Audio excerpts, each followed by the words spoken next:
ఇంతన్నాడు అంతన్నాడు, తానే పాపం ఎరుగనన్నాడు, తప్పు చేస్తే దేనికైనా సిద్ధమని అన్నాడు. తీరా ఇప్పుడు తప్పు చేసినట్లు నిరూపణ కావడంతో సైలెంట్ అయిపోయాడు. ఇదంతా ఎవరి గురించి అనుకుంటున్నారా? Let's watch the story. పాలమ్మిన పూలమ్మిన కాయ కష్టం చేసిన అధ్యక్ష. ఈ ఒక్క డైలాగ్తో మల్లారెడ్డి ఫేమస్ అయ్యారు. మరోవైపు అంతే స్థాయిలో మల్లారెడ్డిపై భూ కబ్జా ఆరోపణలు గుప్పుమన్నాయి. పాలమ్మితే పూలమ్మితే మంత్రి కాలేదంటూ భూములను దోచుకుని ఆస్తులు సంపాదించి ఆ స్థాయికి ఎదిగారన్న విమర్శలు వెల్లువెత్తాయి. ఇప్పుడు ఆ ఆరోపణలే నిజమయ్యాయి. సుచిత్ర పరిధిలో ఉన్న సర్వే నంబర్ 82లో ఉన్న ల్యాండ్ 33 గుంటల స్థలం మల్లారెడ్డిది కాదని రెవెన్యూ అధికారులు తేల్చారు. హైకోర్టుకు రెవెన్యూ అధికారులు నివేదిక అందజేశారు. సైబరాబాద్ పోలీసులకు సర్వే రిపోర్టును పంపించారు. సర్వే నంబర్ 82లో ఉన్న ల్యాండ్పై బాధితులు అధికారులకు ఫిర్యాదు చేశారు. దీంతో సర్వే చేపట్టిన రెవెన్యూ అధికారులు ఆ భూమిని మల్లారెడ్డి కబ్జా చేసినట్లు తేల్చారు.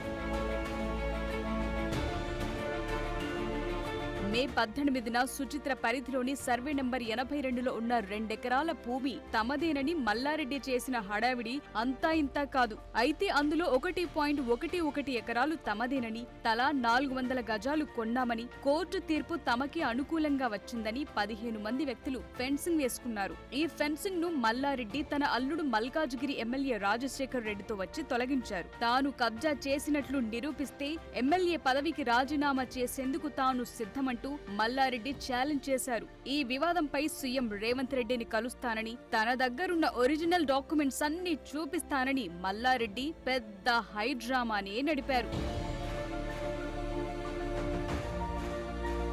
భూమి తమదే అంటున్న 15 మందిలో కాంగ్రెస్ ఎమ్మెల్యే అడ్లూరి లక్ష్మణ్ కూడా ఒకరు. గతంలోనే సర్వే కోసం ఎన్నిసార్లు రమ్మని చెప్పినా మల్లారెడ్డి రాలేదని, తనకు సర్వే అవసరం లేదని చెప్పారని ఆయన ఆరోపించారు. 82/E సర్వే నంబర్లో ల్యాండ్ పై ఇంజెక్షన్ ఆర్డర్ వేసినా దానికి కౌంటర్ వేయలేదు. అధికారంలో ఉన్న సమయంలో అప్పటి మున్సిపల్ శాఖ మంత్రి కేటీఆర్ కూడా ల్యాండ్ వివాదం సెటిల్ చేసుకోమని చెప్పినా కేటీఆర్ మాటలను కూడా మల్లారెడ్డి పెడచెవిన పెట్టారని ఆరోపించారు.